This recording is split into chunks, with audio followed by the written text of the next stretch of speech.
SETA-DC will organize several of these throughout the next 3 weeks on the coronavirus crisis and its aftermath in international system, in different regions, etc.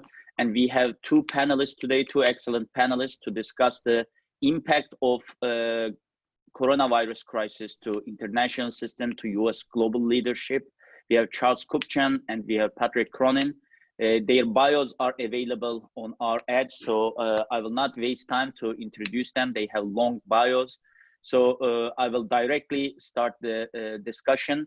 I will have 3 rounds of questions for the panelists, and in the aftermath, we will have question and answer session.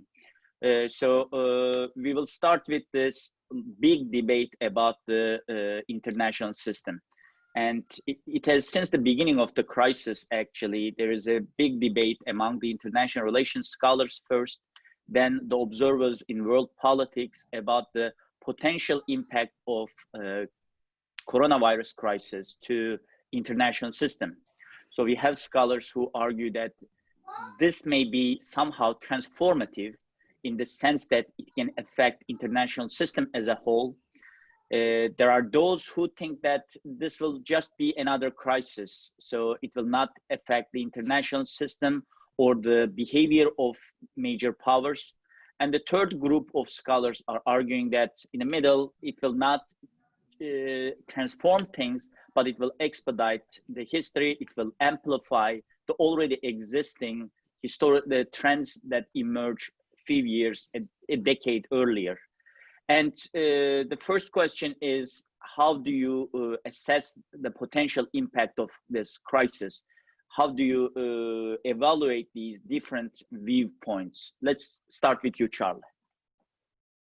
I would start off by saying that it's really too soon to make judgments about the longer term impact of the crisis, and that's because it's still quite early. And we just don't know how long it will last. And we also don't know how bad it will get. We don't know how many people will die. We don't know whether the economic situation is going to get quite dire and that half of our populations are going to end up unemployed. So my first point would be, let's not jump to conclusions. That having been said, I would say that my assessment is that this is not a crisis that will fundamentally change the world that we were living in before. This is not an aha moment. This is not a reordering moment. And that the global distribution of power that existed prior to the pandemic will be more or less the global distribution of power after the pandemic. But I do think we will see an acceleration of certain trends that we saw before, countries more turning inward, less American leadership, at least under this administration, because so much focus will be on the domestic front, fighting the virus, restarting the economy. The final point I would make is I do think that there are 2 scenarios in which the system could be changed. And it comes back to my first point, and that is, how bad is it going to get? One scenario is that it gets really bad and that we end up with social unrest. We end up with even more populism than we have now. And we're in a scenario that looks a little bit like the 1930s, with strongman leaders, with domestic repression. I don't think we're headed that way, but let's see how bad this gets. And then the other thing I worry about, the kind of worst case scenario, is that we see failing states fail even worse. What if this virus spreads into countries where social distancing is impossible and healthcare barely exists? We could see a massive chaos in some of those countries. So those would be the 2 things that I most worry about at present. Patrick? Well, I think those are all excellent points from Charlie. I think it is too soon to say this is going to be a decisive watershed in international relations. I think we can start to parse the issues, though, and say most obviously that in terms of global health, in terms of US public health policy, I think this has to be a watershed in terms of waking up to the fact that this is a national security issue, this is a whole of society issue, and it's an international issue that requires a high degree of cooperation in preparedness for future pandemics, seen through the current pandemic, but also other emergencies. I think the second area where we're in less certain ground, because we don't know the depth of the economic recession or depression that could ensue, will be how this affects the geoeconomics of the globe.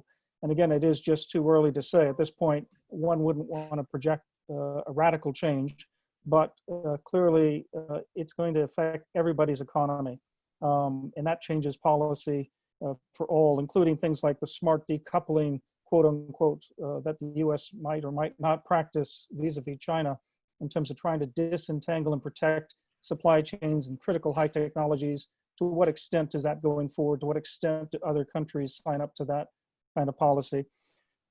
I think also in terms of the US policy, I think Charlie alluded to this about the election that's coming up in November.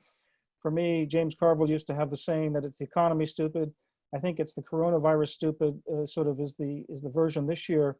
And I think voters here in the US probably won't be voting on engagement internationally versus isolationism, if you will, but probably first and foremost, what's the perceived response? How effective has it been to the health and economic crisis? And then as a subset of that, our foreign policy in general. So the issues we care about are probably not at the forefront, and yet they're clearly intricately related with the coronavirus. So this will play out. It'll be certainly part of the election discussion, and that will have a bearing on US leadership in the world or lack of leadership and global cooperation or competition. I'll just go, in your last sentence, you mentioned US global leadership, and this is one of the hotly debated topic right now, whether United States could show a better leadership or whether it was, in a crisis in this scale, it was, something that it cannot perform at this point. How do you evaluate the US global leadership in this crisis? Well, of course, this crisis is not in isolation. We have to walk and chew gum at the same time. But while the crisis is at its height, we clearly have to do a better job of not only responding internally, but at the same time, increasing our diplomacy to cooperate, coordinate, investigate, produce together the kinds of responses that can deal with this open-ended pandemic, because there's no end in sight yet, but no vaccine yet identified, and could take even a couple of years. So we have to do a much better job at mobilizing others. I'm happy to see the United States finally reaching out and starting in Southeast Asia and the South Pacific. We've actually started to provide assistance. We've provided some medical equipment to the hotspots in Europe, but this has been a pretty paltry sort of showing in terms of leadership. We're not really out there mobilizing the world to try to come up with a correct response. Hopefully over time, we do rebuild that. I think the other part of this is that because it's not just the pandemic, it's how are we responding to the other crises that are going to be there and the other issues that will be there even after the pandemic. And for me, the two big ones, in addition to the fact this environmental issue, if you will, of pandemic / climate change being the long-term issue, we clearly need to do more. But in the area of major state competition, China looms very large for US policy and for the world. And I'd put it in the category of revisionist powers who are revising the global system. There the administration has done a lot, maybe too much in some ways, but it is sort of risen to that challenge. But the other area is technology. Now, what we see out of this pandemic clearly is the use of big data, for instance, smartphone data to track and trace the pandemic is just sort of skimming the surface of the fact that this new information-based technology that we're living with and will be for decades has huge questions about privacy, security, that we're only beginning to grapple with. And that 5G, for instance, is one of the issues that obviously the US and China have been bickering over. But this is a global issue in terms of technology leadership, in terms of the state competition and cooperation. Getting that equation right will be very important for the US and the world. And then obviously ongoing with the pandemic while adding on long-term environmental stressors, namely the big climate change challenge that we face. And hopefully this pandemic highlights the interconnectivity of the world that raises awareness enough that we're better able to deal with this than we were maybe a year ago. Charlie, the same question. And also, Patrick mentioned the potential crisis, aftershock of this crisis. And one of the biggest one is the economy. And is US ready to play a role in the global leadership of another recession, maybe a similar role that US played after 2008 crisis? On the general question of US leadership, there really hasn't been any, nor has any other country or grouping of countries provided the international leadership that one might expect or hope for. I mean, this in some ways is a ready-made global crisis. Everybody is the victim. The virus knows no boundaries. It kills indiscriminately. So you would think that the countries of the world should come together and try to combat it in a cooperative fashion. That's not happening is in part understandable, and that's because the initial reaction to a shock like this is to turn inward, to hunker down, to look for masks, to look for protective equipment, to ask where you're going to find the next ventilator. And so everybody's scrambled to look out for themselves. And I guess that's to be expected, even if it's unfortunate. But I do think we're also seeing, in some ways, the implications of the Trump administration's distaste for multilateralism, for international cooperation. The first time that the president reached out even to our democratic allies in Europe was in the middle of March. And I think that to some extent we're paying a price for the erosion of the partnerships that we have relied upon during the course of the Trump administration. And then I think the other factor here is that, in my mind, Washington did wait too long. It was slow off the mark. It didn't realize just how bad it was going to get. If the effort to combat the virus had started earlier, let's say in January, before it was spreading so widely, I think there might have been more bandwidth in the administration to try to marshal a collective response. But since it didn't really wake up until the stock market began to fall, it was really a bit too late. On your question about the global economy, Kilich, nobody is in a position to send out the fire trucks.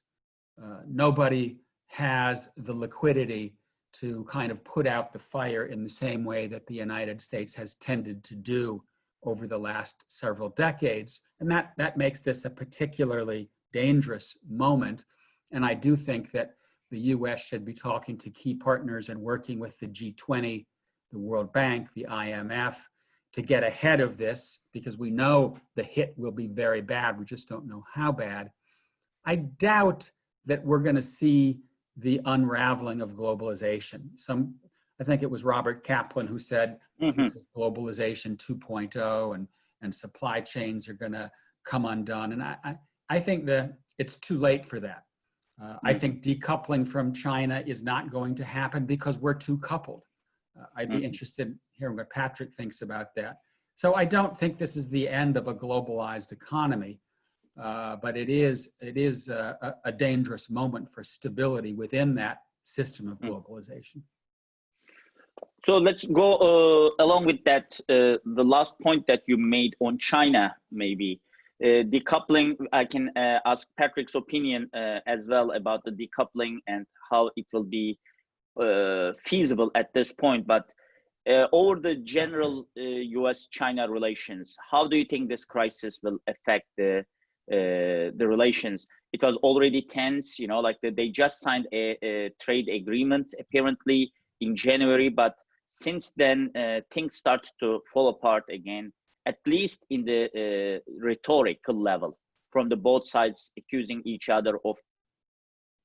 Do you think this crisis would change some dynamics in US foreign policy about China? So far, it was South China Sea, economy, and human rights. But are we going to have another agenda when we are having relations with China? Patrick, let's start with you. I think you're muted, Patrick. You're muted. Yeah, Patrick, you muted the mic. I was pushing the wrong microphone button, sorry. I was going to say that the pandemic has put the China issue front and center in American politics for both parties. And it's interesting, there seems to be a race to who can be harder line on China. That's not unusual in elections, but it's particularly acute this time. And I think in China as well, Xi Jinping is on the ropes in terms of his own longevity as the general secretary of the Communist Party. He was assuming that the elimination of term limits might mean that he was going to be reappointed at the end of 2022. I think the pandemic has put that into question, along with the slowdown of the Chinese economy. You can't separate the domestic politics, is the point I'm making, from the foreign policy of US and China here as well. I think it complicates that relationship, which was already heading toward a more competitive relationship, and where there was at least a degree of, I wouldn't necessarily call it decoupling, I call it disentangling of critical technologies. So you have to choose your battles. Where do you want to try to protect? Where do you need to build an industrial policy around certain critical areas? That's different from decoupling the US-China trade relationship writ large, which I think Charlie's right, is threaded through the international global economy in a way that can't easily be undone or safely undone. So short answer here, Kilic, is that this competition will grow in the short term, but it's a bounded competition. China's been waging its own version of political warfare that, well, I've called it total competition because it harnesses all instruments of power short of war. It's still a bounded competition for China, and they're still looking for cooperation. And the United States as well is actually looking for cooperation, even while we're going to be pounding away at this competition quite a bit, especially during this election year. Charlie? Yeah, I agree with everything that that Patrick said. I think that the relationship between Beijing and Washington right now is really completely entangled in domestic politics on both sides, and that President Trump and President Xi are both feeling the heat. They are both feeling uniquely vulnerable in ways that I don't think either of them ever imagined. And under those circumstances, they find it useful and convenient to kind of amp up the competition between the two countries. And it's particularly unfortunate because if there are two countries that could really make a difference when it comes to cooperation, it's the US and China, the two largest economies, the largest manufacturers of drugs and medical equipment. If they teamed up and started working together on the vaccine, I really think it would make a concrete difference.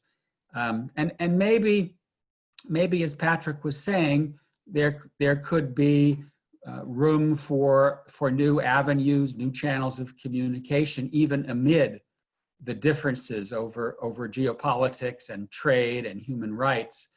I hope that behind the scenes, some of those conversations are taking place, but especially because we are in an election season here in the United States, I expect there to be more China bashing than calls for cooperation, and I'm guessing that we'll see the same thing coming out of Beijing.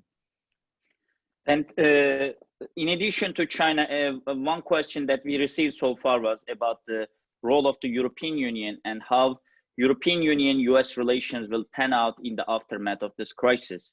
So far, it was less than many have desired. And do you think it will open a new avenue of cooperation between European Union and United States, and improve maybe the belief of the significance, at least of the transatlantic relations? Charlie, let's start with you.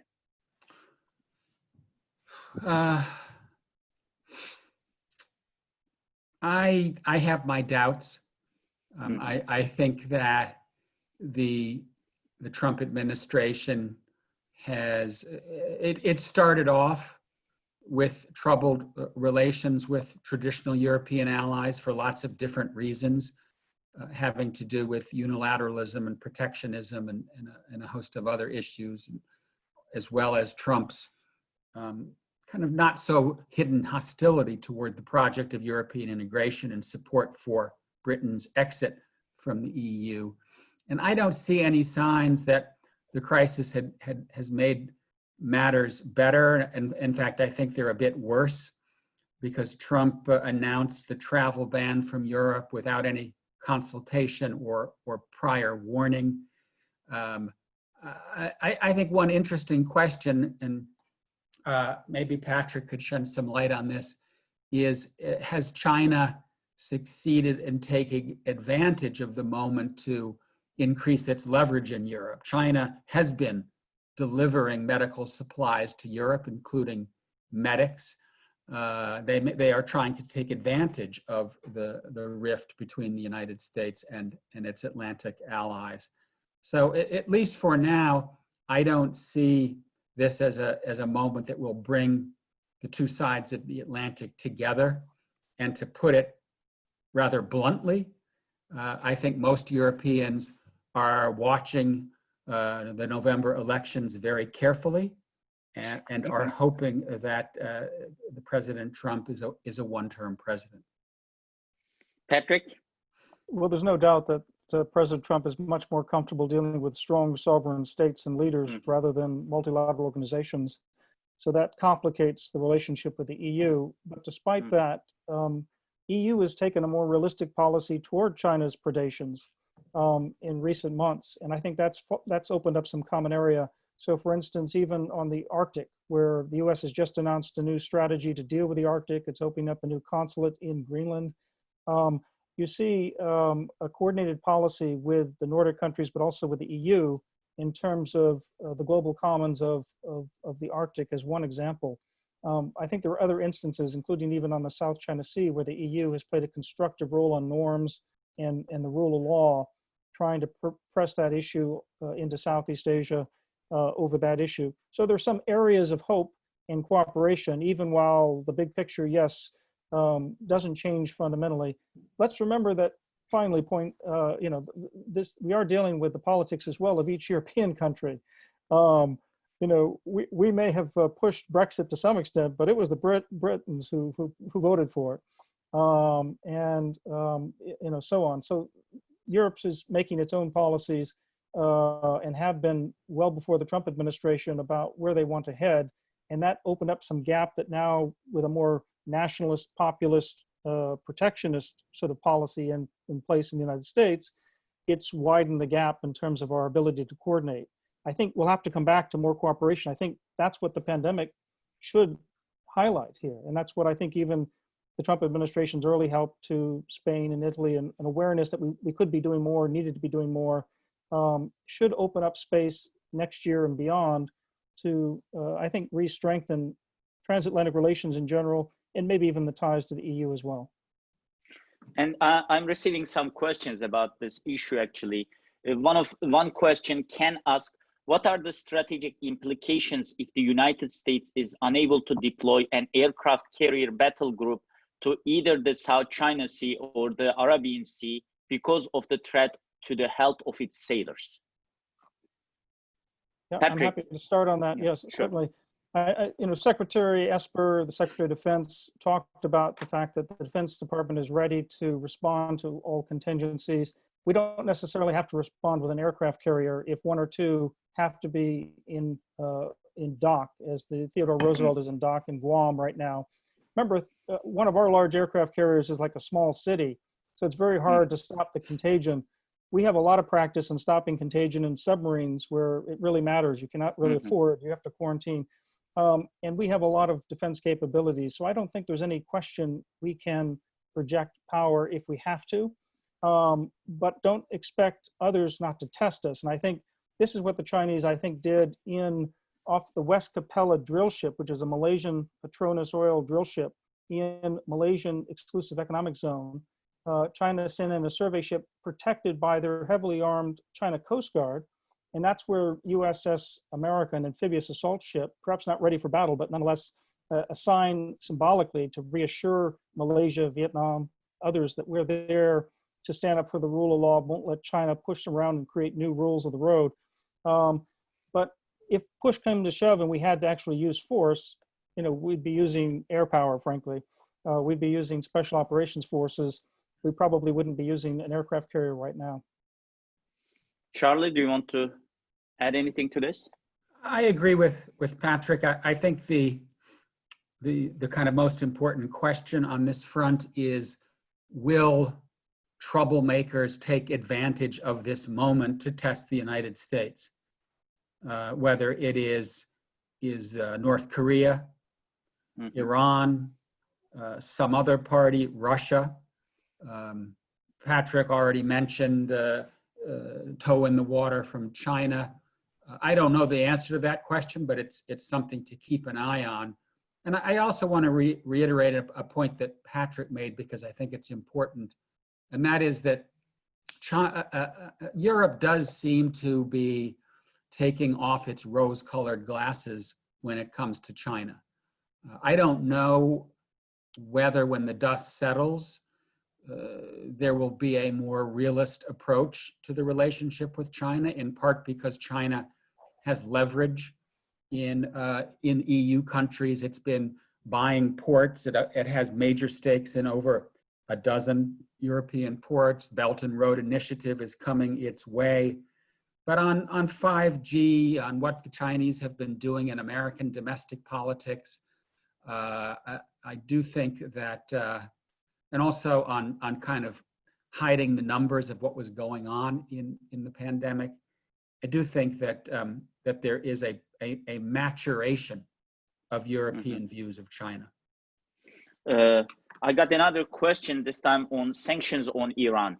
And putting sanctions on Iran at this point in the midst of the COVID-19 crisis, do you think it would help the maximum pressure policy of Trump administration, or do you think it would cost Trump administration in terms of multilateral or international support for the US policy? Let's start with you, Charlie.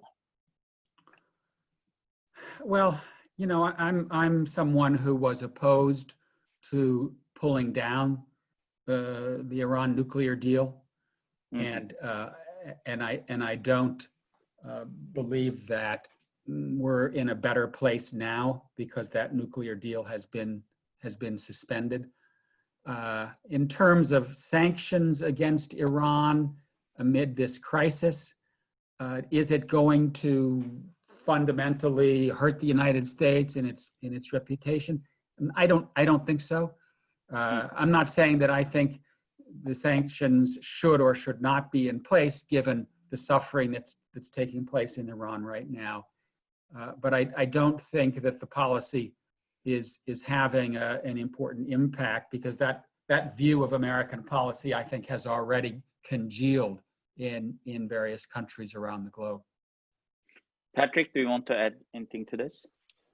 Yeah, I would go back to the beginning of the year and the strike on General Soleimani, and the expectation that this could really escalate rather rapidly into more direct confrontation and conflict. Indeed, I thought it would as well. Obviously, the US decided to call it quits after that ballistic missile barrage as a kind of response. But in reality, it allowed Iran to go back to its own political warfare and hybrid warfare strategy, and the US back to its own usual sort of tools of sanctions. That is to say, once again, a bounded competition between the US and Iran in terms of jockeying around in this region. And it seems to me, I don't know that that's a decisive move at all. I think it's just one more small move, moving pawns on the chessboard at the moment. Another question is about the oil prices, and I want to add the Russia part to this as well, actually, because since the beginning of the crisis, Russia, because it wasn't impacted at the beginning, at least according to its official numbers, US didn't have, like at the international level, Russia didn't have anything. But since the beginning of the oil crisis, oil price, like the decrease in the oil, decline of the oil prices, we started to talk about Russia and how Russia was doing with this crisis. Tell us a little bit about what can these declining oil prices can at least impact internationally, US politics, US foreign policy towards the Middle East, towards Russia. Charlie? Well, we've gone through sort of two waves of impacts on the energy front. One was the competition that existed between Saudi Arabia and Russia on supply, and that led to a significant drop in prices. And then the diminishing demand for fuel, jet fuel, fuel for cars, has basically made the oil markets collapse.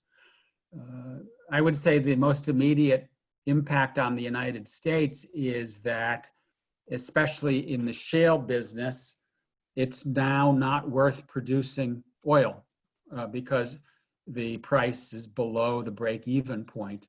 And that has raised questions about whether the energy independence that the United States came to enjoy will be sustained if you see lots of companies in Texas, for example, shutting down or going bankrupt. Countries like Russia and Saudi Arabia, they have large rainy day funds. They have stockpiled assets. They have large sovereign wealth accumulation. And I don't expect there to be, at least under current circumstances, economic crises that stem from the collapse in oil prices.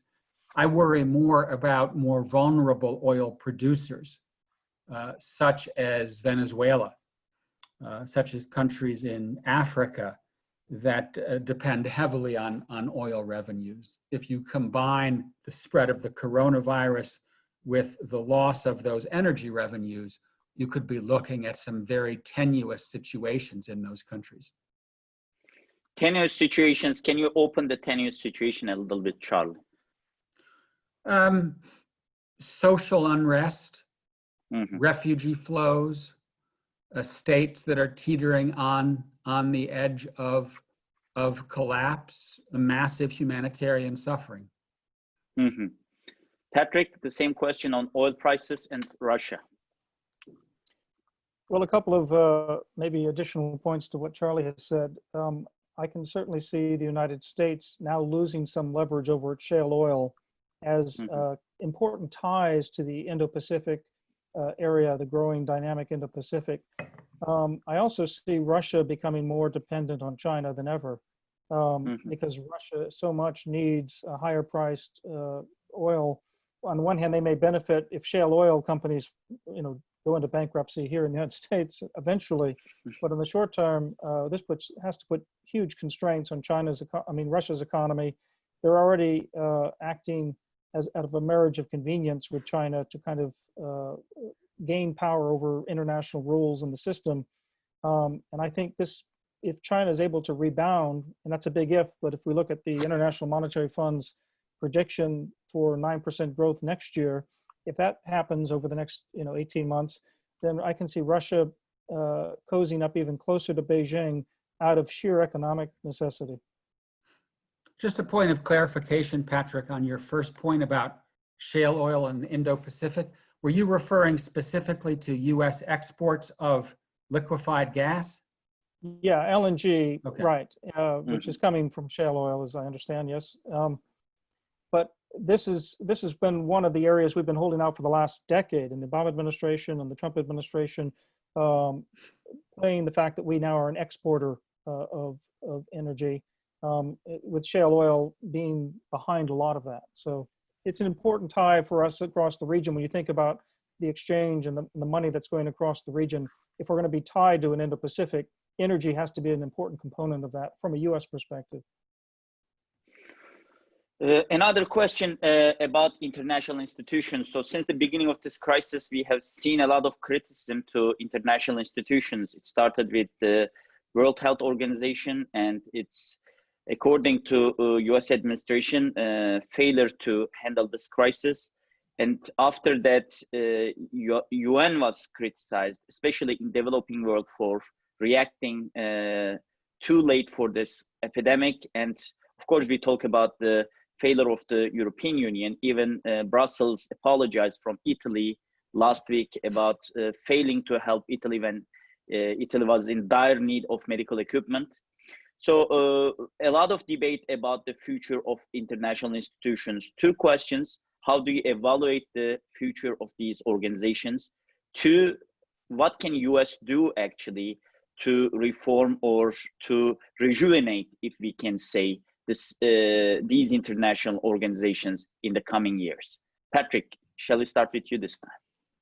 Sure. Again, let me try to compartmentalize some of these issues. Let's start with the UN agencies like the World Health Organization. This is maybe the smaller area of reform that's needed. Hal Brands has written recently about China's attempted leadership in organizations like the Intellectual Property Organization and ICAO, the Civil Aviation Organization, the UN Human Rights, but also now the World Health Organization. China has basically leveraged a relatively minor contribution, growing, but still relatively minor contribution, into a very strong influence on a lot of these international institutions. And you reap what you sow. If you don't engage these institutions when you don't necessarily need them in a crisis, it's going to be too late to try to sort of adapt them and nurture them and deal with them when you're in a crisis like the WHO in the pandemic. So there are two parts of this. One is we have to be more aware of how China is cultivating and nurturing and perhaps in biasing and swaying some of these organizations. But at the same time, don't throw away the organizations, get more engaged, work more with allies and partners, try to figure out, as we did with, and as the Trump administration did on the leadership of WIPO, they made sure that it wasn't just a sort of the Chinese choice, but we got a Singaporean with a much more capable international sort of credibility behind him. Now, if you get to a second set of institutions of, say, the Bretton Woods institutions, monetary policy and trade policy beyond that, well, that's an ongoing massive reform that's needed clearly because of the breakdown in the global trading system. Too big for me to discuss in brief, other than to say that we need clearly reform. We mustn't throw away what we've built, what the United States has helped to build, but we do need to adapt and reform it. And the third set of institutions maybe deals with these new areas that deal with the high technology. We see them partly with cyber and information-based technologies, but there's a whole question about trying to understand the cyber rules of road and good conduct in the information age in the fourth industrial revolution. And I think that's going to be with us for decades to come in terms of trying to build a new set of institutions and rules around those high technologies. Charlie, do you want to?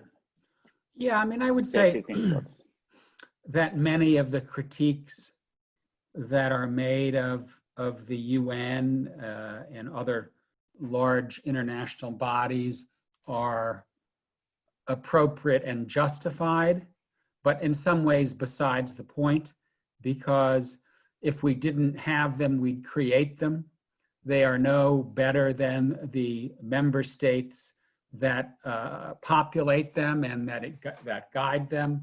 And so I don't think we're ever going to live in a world in which these institutions function without a certain political bias, whether it's from China or the United States or Europe, nor will they ever escape bureaucratic infighting and bureaucratic lethargy. But as I said, we need them. We don't have better options, so we need to do, in my mind, two things. One is to stay in the game and seek to reform them and make them better.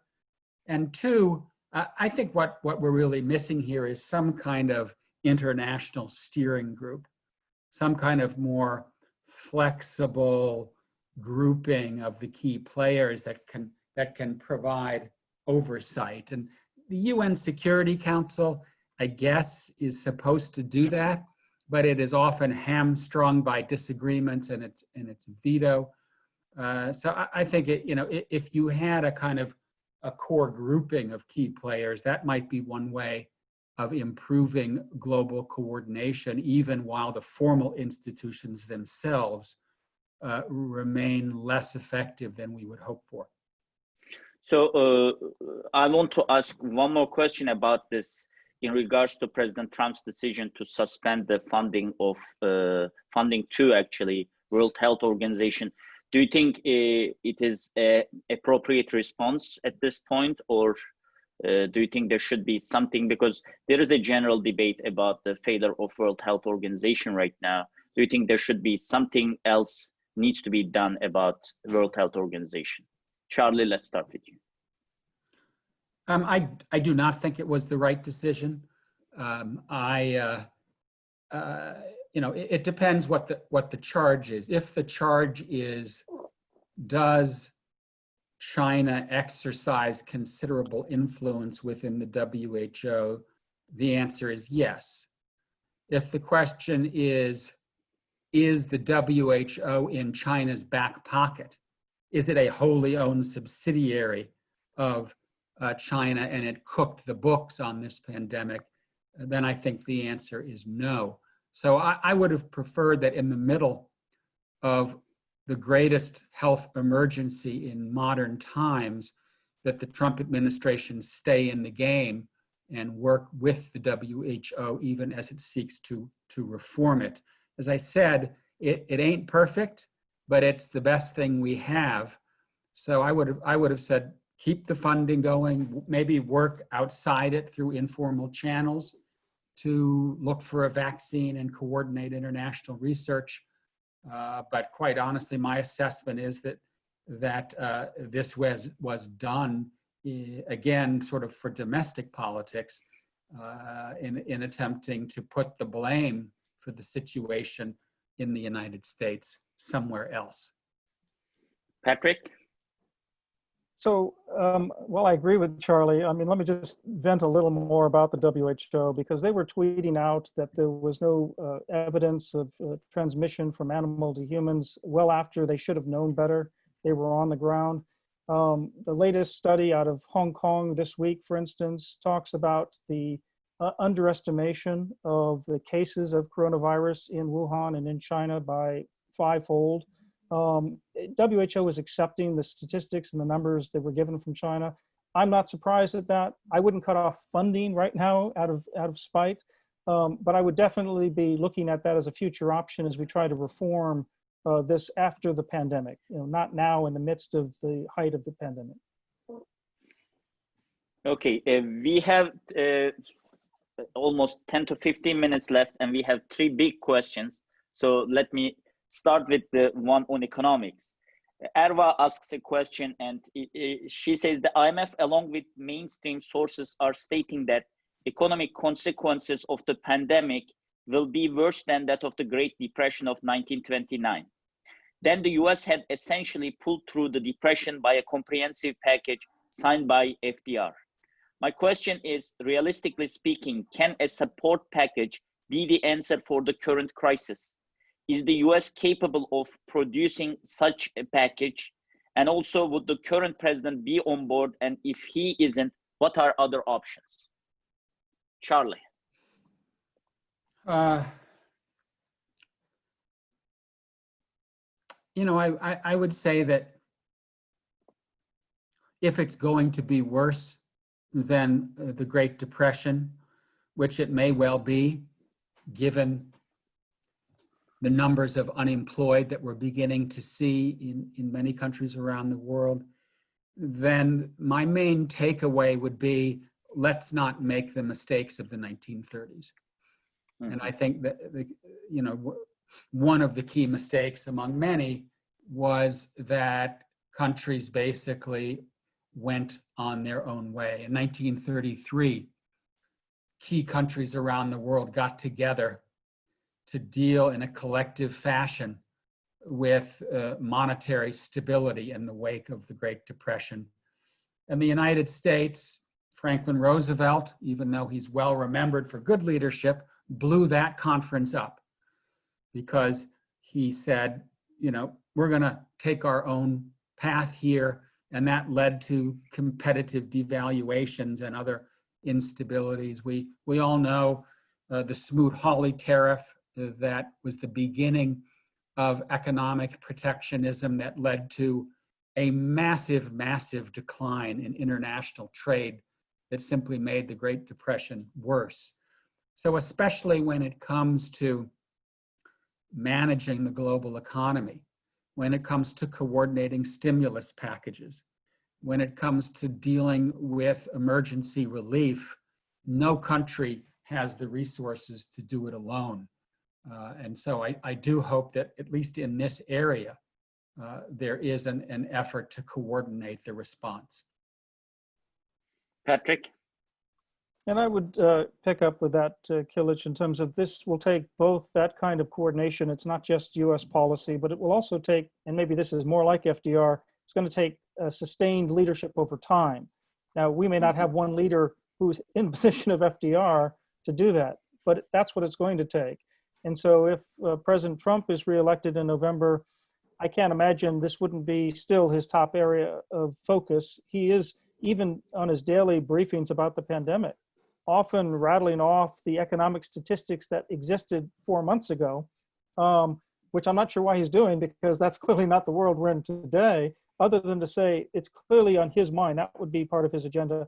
And I think if Joe Biden's elected, I mean, clearly the using this crisis to institute a series of reforms, including economically and globally, would be, I'm sure, central to his platform. So either way, the US administration, I believe in 2021 on, will be trying, not just through stimulus packages, which are necessary in the short term, but through international coordination, essential in the mid to long term, if we're going to try to dig out of this. The deficits alone right now, $24 trillion for the United States and growing out of this crisis. During the decade when our baby boom generation is increasingly retiring, this is going to be a big debt to pay, and other indebtedness as well. China's toxic debts and banking problems. There are a lot of challenges here. So we have to be very careful that this doesn't become, as the IMF warns, worse than the Great Depression, or if it does, that we really seriously try to figure out how we start digging out of this hole, because this could be very serious indeed. I would just point out, Kilich, that on basically overnight, political debate has dramatically changed. We were a few months ago talking about deficits and spending and the Republicans versus the Democrats, and that whole debate is gone. We're now looking at multiple trillions of dollars in stimulus, a second small business loan that's way up in the hundreds of billions.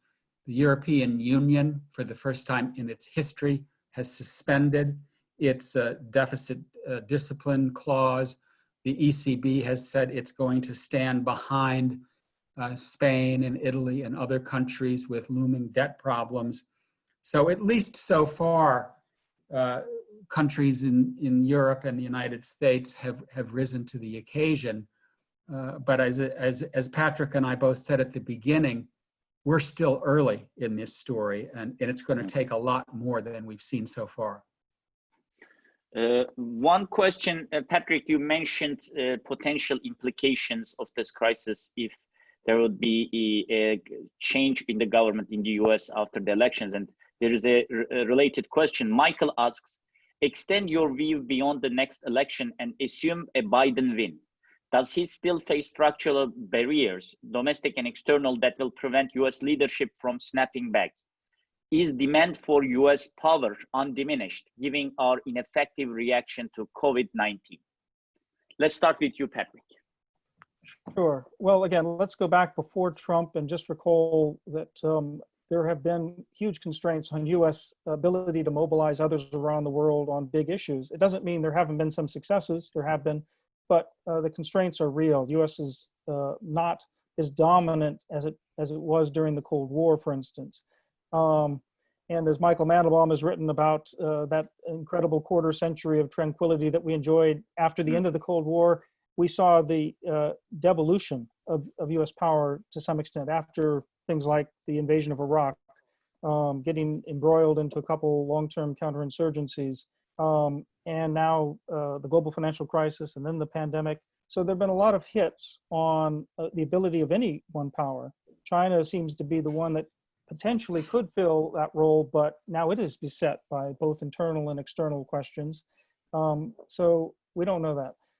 But if a Biden presidency would clearly try to reestablish greater US international credibility and leadership.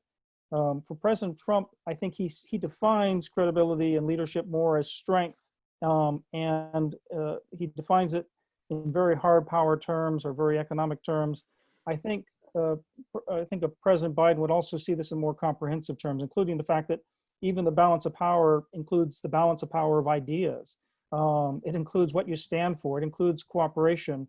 And I think that's the other half of the equation that I think sometimes the Trump administration has kind of forfeited to others by not pursuing those issues, even though there are people in the administration and even the Trump strategy would say that is part of the strategy, but the president himself doesn't seem to always get that. I think President Biden is a much more predictable figure in terms of following the longstanding values and interests that we've seen grow in the last several decades from the United States. And he would be a good steward of that. But would he have domestic constraints? Of course he'd have domestic constraints. The polarization doesn't go away. Would he have financial constraints? Of course he would, because we're now dealing with even a bigger financial hole. Would he have military constraints? Yes, because the military investments may also have to be cut. So there are lots of questions here that would constrain a Biden administration. But I think the direction would try to make a transformational change in terms of what the U.S. expects of the world, the vision it may have for the world, and U.S. leadership in it. And I think that could be a positive thing. Charlie, the same question about a potential Biden win. Yeah, I mean, I agree with Patrick that the brand of foreign policy and leadership under a Biden presidency would be familiar to much of the rest of the world and welcome by much of the rest of the world. Joe Biden comes out of a very different tradition. He understands the importance of teamwork, and he understands the importance of providing leadership. No, there's no other country out there that can provide the kind of leadership that the United States has been providing. Maybe 20, 30 years from now, China might be more ready to provide public goods in the international system, but it's not ready to do so now. And in some ways, it undercuts the provision of public goods more than it contributes to them. I do see two areas where there's likely to be continuity. One is an America that, particularly in the Middle East, does less. I think, and we saw this start under President Obama, kind of retrenchment mode, more focus on East Asia, less focus on Afghanistan, Iraq, Syria, and the problems of that region. And I think that could even be more pronounced, especially if we are living in an era of economic shortage. The American people may be saying to the next president, we want you to focus like a laser beam on getting our jobs back and on putting food on our table.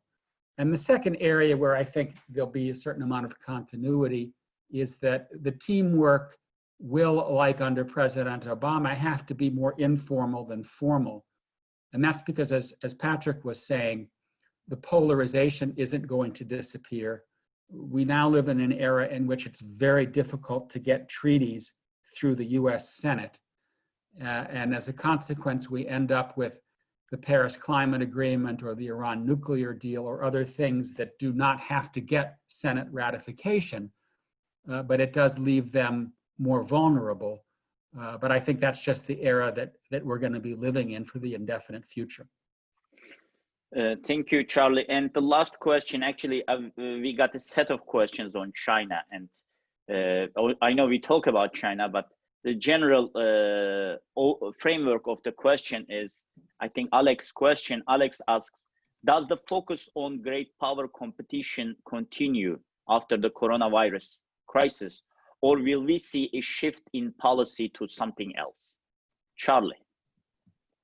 I didn't fully grasp that. Could you just repeat it quickly? Does the focus on great power competition continue, or will we see a shift in policy to something else? I think that in some ways we circle back to where we started. I don't see this as an aha moment in which we move to a different order, or in which the United States and China decide that they want to work together anyway.